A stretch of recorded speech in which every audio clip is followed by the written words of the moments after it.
Hi, this is Helen Tarrant.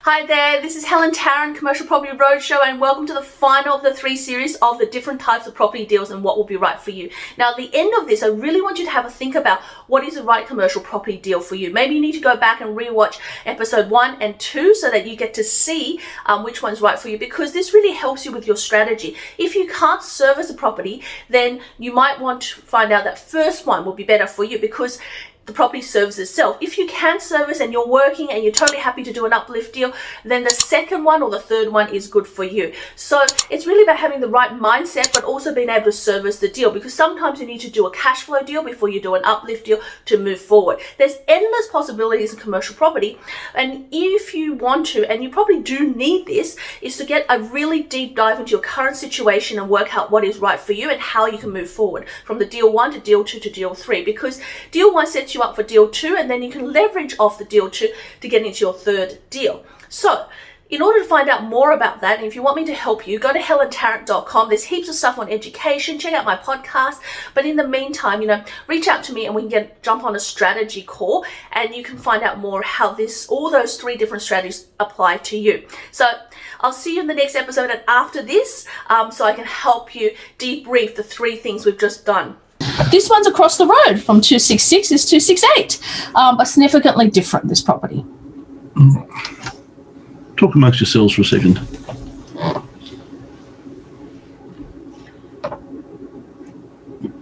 Look at that. It's a smooth transition.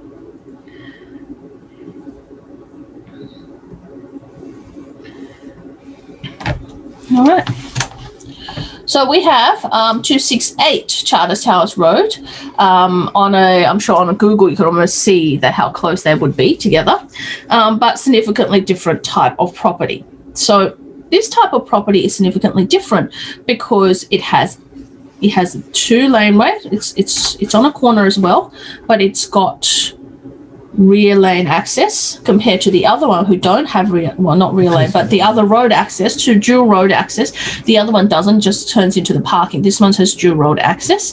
It also has some shipping containers already there, which belongs to the current owner, but it also means the tenant itself are sharing this car space, which allows you to add more things to it should you want to. So, you can use shipping containers as storage, or you can build out some storage sheds at the back. You can do things to that property. Really bored, you could turn them into giant Jenga. Mm-hmm, giant Jenga, yes.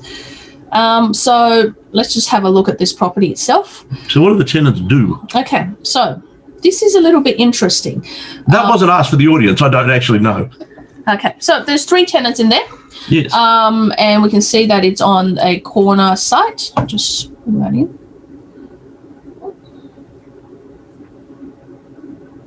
So there. So it's got all round supporting sides, which allows for easy access. It's supposedly, when it's fully tenanted, has $103,000 when it's fully tenanted. Say 104, call it 104. But really, what it is a property that has Mr. Rentals in it, which they do rentals for white goods, so lower socioeconomic for white goods. They've got a list that expires in 2022. They've been there since 2008, so again they're pretty much a long-term tenant. We've got downstairs, we've got the asset training. So what they do is they do security training for for people who want to become security guards, etc., etc. So, but they only ever renew on a yearly basis. So they ever renew on a yearly basis. So they obviously come up this year already, and they've renewed already for 2021. So they're a short lease, and they've been in there for 2011. And now upstairs is where the interesting thing happens. Now upstairs used to have, I'm going to enlarge this one. You can see here, Norris used to be the supplier. So that's upstairs here, that section there. Used to be Norris, the supplier. So what they do is there's a warehouse component of this property. Now, Norris is a hair and beauty supply. They're one of the largest in the country. They've got quite a few in different states, and they've been there for 20 years, but they've downsized, and as a result, they've moved out.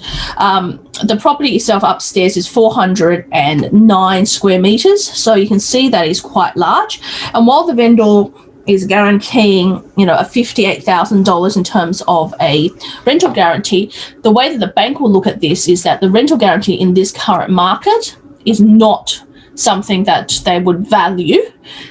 So they'll be treating that as a vacant premise, even though you might have some income coming in. You may, to strengthen that up, you could get the vendor to sign a lease with an agreement that they can sublease or surrender the lease if they got a tenant.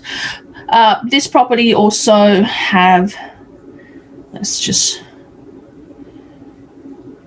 it's got gross rent, so the tenants are paying gross, and it's got some outgoings as well.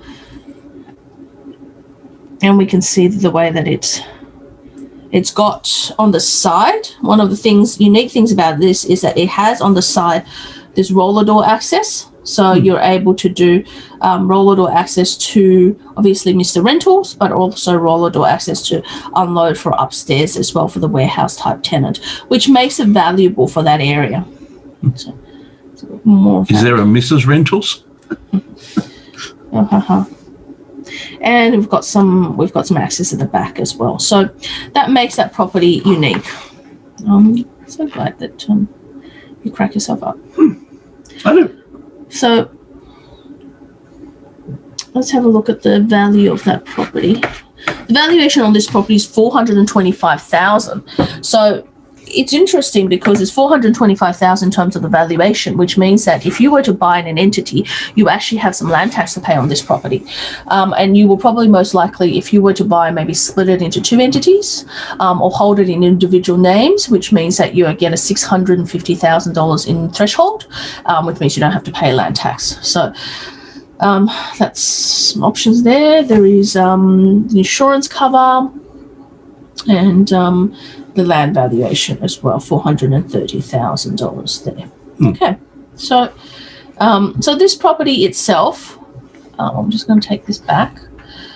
All right, one of the things that happens with vacant properties, the reason that this property would be a higher risk property would be that firstly, you've got a large vacancy, which for you can, to rent out a large vacancy like that will mean that you either have to give significantly rent incentives, or you have to help your tenant with fit out, or you're going to have to, divide it up into much smaller premises. So the 400 go into two lots of 200. And then you have to look at what's the access in terms of the roller door access at the back as well. So the uplift of this property is a 12-month process, but what you would want to come out at the end of it is a 12% yielding property. So you go in with the mindset that, okay, it's $103,000 in the end. So I would go in and say, look, I want to be able to, at the moment it's not doing 103 because you got to discount the fact that they're doing a rental guarantee. So even though they're going to be paying that, the bank is classifying that as basically vacant. For you will treat it similar almost to vacant because the money that's coming in probably is enough for you to pay your outgoings. So I would look at this and go, okay, so this is really a 6% holding cost property. So at $1 million, the vendor wants 1.25. I would be saying this property is worth $1 million. For me, up front, this property is worth $1 million because at full capacity, I'm going to get over 10% for it. And that's just the starting point, right?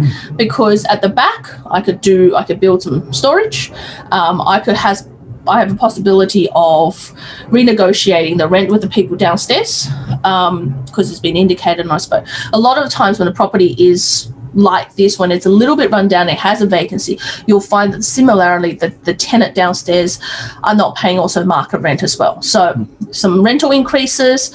Upstairs, I will have to do some refurbishment. So I might have to do some ceiling, roof, painting, all of those things, get it up to scratch, possibly getting a tenant that's going to pay a little bit higher because I've now given them a slightly new premise as well. So by the time I've done all those things, I want this property to be yielding me 12% in terms of my hard work. Absolutely. Yeah, because I want to turn $1 million property ultimately to close to a $1.5 million property because of my hard work and because of the hard and the risk, because this will be high risk. This property will be entirely dependent on you to service the deal, and you have to be able to be in a strong cash flow position to be able to service this deal. Exactly. Yeah.